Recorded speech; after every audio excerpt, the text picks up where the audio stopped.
एक और लड़की आने वाली है। मीनू अपने पापा से बात कर ही रही थी जब उसने रीमा को बाथरूम से निकलते देखा। अच्छा पापा, मैं अभी रखती हूँ। रीमा और मैं अभी डिनर बनाएंगे। गुड नाइट पापा। बस कुछ ही दिन हुए हैं मीनू को बेंगलोर आए हुए। कॉलेज खत्म होने के बाद उसने आईटी सेक्टर में जॉब ले लिया।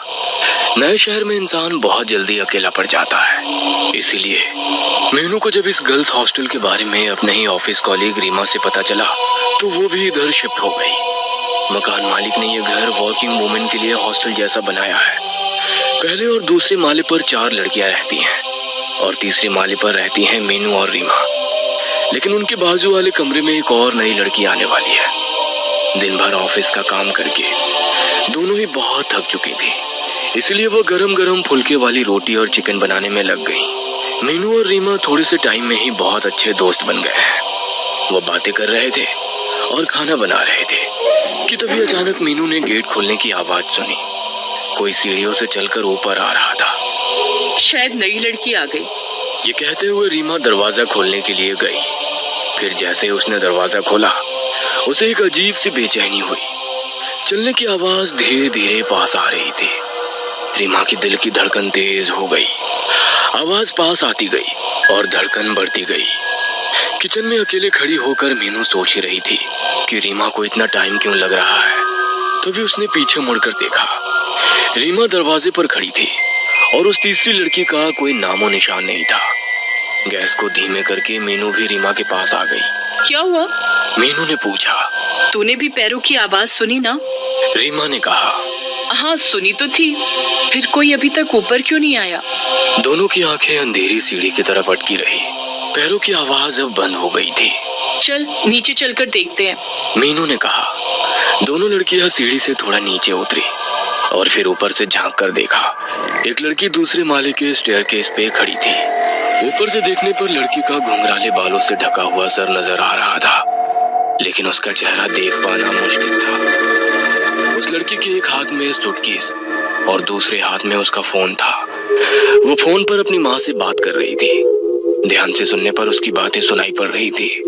हाँ माँ, खा लूंगी, आप अपना ध्यान रखना, जल्दी ही मिलती हूँ। रीमा और मीनू दोनों उसको ऊपर से चुपके चुपके देख रहे थे और उसकी बातें सुन रहे थे। तभी अचानक लड़की ने सर उठाकर ऊपर देखा। ये चीज इतनी जल्दी हुआ कि मीनू और रीमा पकड़े गए। उस लड़की की आंखों में कुछ अजीब था, जिससे उसके साथ आई कांटेक्ट होने पर शरीर में जैसे कपकपी दौड़ गई। गुस्से से देखते हुए वो लड़की धीरे धीरे ऊपर आ गई। मीनू और रीमा दरवाजे पर अपनी ऑकवर्ड स्माइल लेकर खड़े रहे। लड़की उनके सामने आकर बोली। क्या तुम लोग मेरी बातें सुन रहे थे? सिचुएशन को कंट्रोल में लेने के लिए मीनू ने झट से जवाब दिया। नहीं, हमने सीढ़ियों पर किसी के चलने की आवाज सुनी तो दरवाजा खोलने आ गए। लैंडलॉर्ड अंकल ने बोला था कि तुम आज आने वाली हो। मीनू की हाँ में हाँ मिलाते हुए रीमा ने कहा। हम बस तुम्हारा ही इंतजार कर रहे थे। ये मीनू है और मैं रीमा। नई लड़की ने शक भरी नजरों से दोनों को देखते हुए कहा। मैं जामिनी।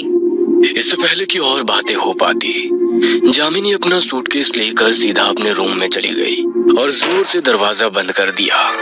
बड़ी ही अजीब लड़की है ये तो, रीमा ने कहा। नई नई आई है, शायद फैमिली को मिस कर रही है। चलो खाना खाकर सो जाते हैं, कल सुबह मीटिंग के लिए जल्दी उठना है। मीनू किचन में वापस चली गई। खाना खाकर दोनों लड़की गहरी नींद सो रही थी। अचानक प्यास लगने पर मीनू जाग गई। पानी का जग मेज पर रखना वो भूल गई थी। रीमा गहरी नींद में उसी के बाजू में सो रही थी। कहीं उसकी नींद भी टूट ना जाए ये सोचकर मीनू बिना लाइट ऑन किए किचन की तरफ चलने लगी।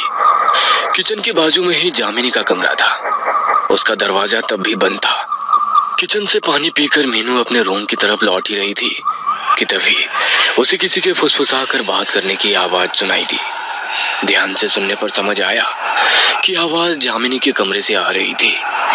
मीनू ने मन ही मन सोचा, ये लड़की इतनी रात गए किससे बात कर रही है? एक कौतूहल मीनू के मन में जागी।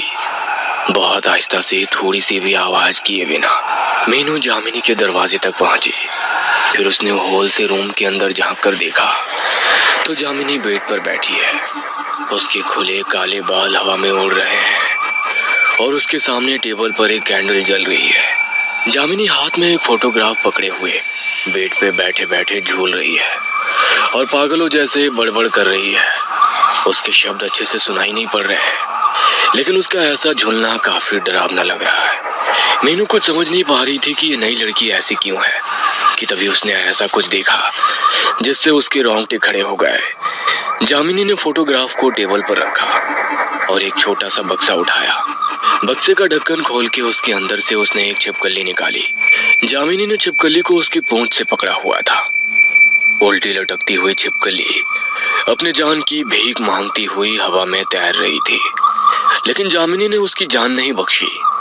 उसने अपना मुंह खोला और बिना हिचकिचाए उस छिपकली को निगल गई। घिन और भय से मीनू का शरीर सुन्न पड़ गया था।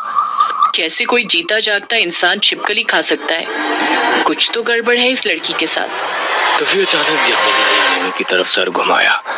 पता नहीं कैसे बंद दरवाजे के उस पार से जामिनी को पता चला कि मीनू उस पर नजर रख रही है। ऐसा लगा जैसे किसी ने जामिनी को इत्तला किया हो। मीनू झट से पीछे हो गई और एक सेकंड रुके बिना अपने रूम में आकर दरवाजा बंद कर दिया। डर के मारे उसकी सांस फूल गई थी, होठ कांप रहे थे। जामिनी के रूम का दरवाजा खोलने की आवाज आई, फिर उसके पैरों के चलने की आहट मीनू के रूम के बाहर आकर रुक गई। मीनू ने सोचा कि कुछ भी हो जाए जामिनी को पता नहीं चलने देना है कि उसने उसको देख लिया है। 2 मिनट तक कोई आवाज नहीं, केवल मीनू की दौड़ती हुई धड़कन सुनाई दे रही थी। फिर जामिनी के दरवाजा बंद करने की आवाज आई। जामिनी अपने रूम में चली गई है या नहीं ये तसल्ली करने के लिए मीनू ने जैसे ही अपने की होल से दरवाजे के उस पार तो की होल की दूसरी तरफ से एक आंख को खुद के ही रूम के अंदर देखता हुआ पाया। उस आंख की पुतली इंसानों जैसी नहीं थी। उस आंख की पुतली गहरे लाल रंग की थी, जैसे खून से भरी हुई हो। मीनू को लगा जैसे उसका सर घूम रहा है और वो बहुत जल्दी बेहोश होने वाली है। मीनू, मीनू उठ जाओ, लेट हो जाएगा ऑफिस के लिए। रीमा की आवाज से मीनू जाग गई। उठते ही उसको कल रात को देखी हुई सारी घटनाएं एक बुरे सपने जैसी लगने लगी। क्या हुआ था कल रात? जो कुछ भी मीनू ने देखा था, क्या वो सब उसका वहम था? कुछ समझ नहीं आ रहा था मीनू को। मीनू जब नहा धोकर ऑफिस के लिए बाहर आई तो उसे जामिनी सीढ़ियों पर खड़ी हुई मिली। जामिनी के चेहरे पर एक अजीब सी मुस्कान थी। कोई बात किए बिना मीनू जामिनी को इग्नोर करके ऑफिस चली गई, लेकिन सारा दिन उसका मन बेचैन ही रहा। कितनी भी कोशिश करके मीनू अपने काम पर कंसंट्रेट नहीं कर पाई। लंच ब्रेक के टाइम रीमा ने मीनू से कहा, क्या बात है, आज तुम कुछ परेशान सी लग रही हो? तबीयत तो ठीक है ना? तुम्हें ये जामिनी कुछ अजीब नहीं लगती? हाँ, अजीब तो है। आज भी सुबह मैंने उसको अपनी माँ से बात करते हुए सुना, लेकिन माँ से कौन इतना छुप छुप कर बात करता है, समझ नहीं आया। मीनू ने कल रात की बातें रीमा को नहीं बताई। ऑफिस का काम खत्म करके मीनू उस दिन घर वापस आ गई। रीमा अपने मौसी के पास गई थी, तो आज तीसरे माले पर बस मीनू और जामिनी ही थी। खाना बनाने का आज मन नहीं था, इसलिए मीनू ने रोटी सब्जी खरीद लिया था। वो किचन में अपना खाना परोसी रही थी कि तभी उसका फोन बजा। पापा का कॉल था। हाँ पापा, बोलिए। बेटा, सब ठीक है ना? नई रूममेट से दोस्ती हुई? नहीं, वो उतनी बात नहीं करती। हाँ, मकान मालिक ने बताया मुझे। बेचारी, तुम और रीमा उसका थोड़ा ख्याल रखना बेटा। किसी के बुरे दिन में साथ देना दोस्तों का काम होता है। हम दोस्त नहीं है पापा, लेकिन आप क्या बात कर रहे हो? क्या बुरा है जामिनी के साथ? अरे बेटा, कुछ ही महीनों पहले उसकी माँ गुजर गई। अपनी माँ के सिवा और कोई नहीं था उसका इस दुनिया में। मकान मालिक भी बहुत दुख के साथ बता रहे थे। थोड़ा ध्यान रखना उसका बेटा, ठीक है ना? मीनू के हाथ से उसका फोन गिर गया। फोन का कांच टूटने की आवाज मीनू के कानों में गूंजती रही, लेकिन इस अचानक सदमे की वजह से उसका पूरा शरीर बर्फ जैसा जम गया था। अगर जामिनी की माँ को मरे हुए महीनों हो चुके हैं, तो फिर जामिनी फोन पर अपनी माँ से कैसे बात करती है? इससे पहले कि मीनू कुछ और सोच पाती, अचानक से लाइट चली गई। जैसे ही मीनू पीछे मुड़ी, हाथ में कैंडल लेकर जामिनी उसके बिल्कुल पास खड़ी थी। जामिनी की आंखों में एक दहशत छाई थी। डरावनी आवाज में उसने मीनू से पूछा, अब अंधेरे में खाना कैसे खाओगी मीनू?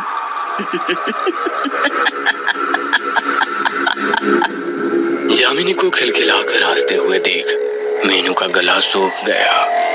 कैंडल की रोशनी में जामिनी और भी भयंकर लग रही थी। तुमने खाना खा लिया क्या? कांपती हुई आवाज के साथ मीनू ने पूछा। जामिनी फिर से हंस पड़ी। तुम्हें तो पता ही है मैं क्या खाती हूँ, है ना? मीनू के हाथ पैर सुन्न पड़ गए थे। फिर एक ऐसी घटना घटी जिसके लिए मीनू बिल्कुल तैयार नहीं थी। जामिनी पागलों जैसे हंसने लगी।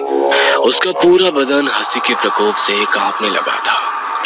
हंसते हंसते जामिनी की आंखें उसके सिर के अंदर की तरफ मुड़ने लगी और उन्हीं आंखों के दूसरी तरफ उस रात को देखी हुई लाल पुतलियों वाली आंखें निकल कर आ गई।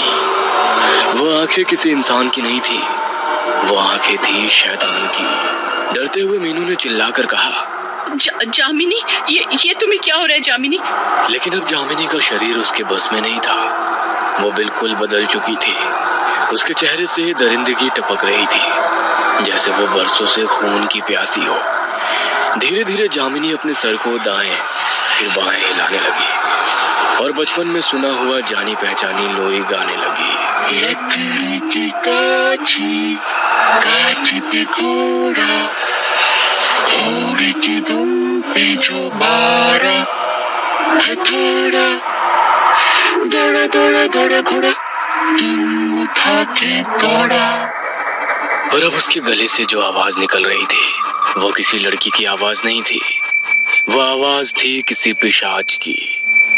ऐसे गाते हुए जामिनी मीनू के ऊपर झपटी। मीनू चिल्लाते हुए जमीन पर गिर गई। तभी पता नहीं कैसे मीनू के फोन में अलार्म बजने लगा। मीनू का अलार्म टोन हनुमान चालीसा का श्लोक था। मीनू के पापा ने कहा था कि हर दिन की शुरुआत भगवान के नाम के साथ करें तो दिन अच्छा जाता है। जैसे ही हनुमान चालीसा का धुन गूंजने लगा, जामिनी ने मीनू को छोड़ दिया। जामिनी अपने कान को अपने हाथों से भींचने लगी, जैसे वो पिशाच जामिनी के अंदर से बोल रहा हो, बंद करो, इसे बंद करो। जामिनी का शरीर जमीन पर पड़े हुए कांपने लगा। उसके मुंह से काला खून निकल कर आने लगा। कुछ देर बाद जामिनी बेहोश हो गई। 2 दिन बाद जामिनी की अस्पताल में आंखें खुली। उसको कुछ भी याद नहीं था। डॉक्टर के मुताबिक जामिनी को अपनी माँ के गुजर जाने के गम में दिल का दौरा पड़ा था।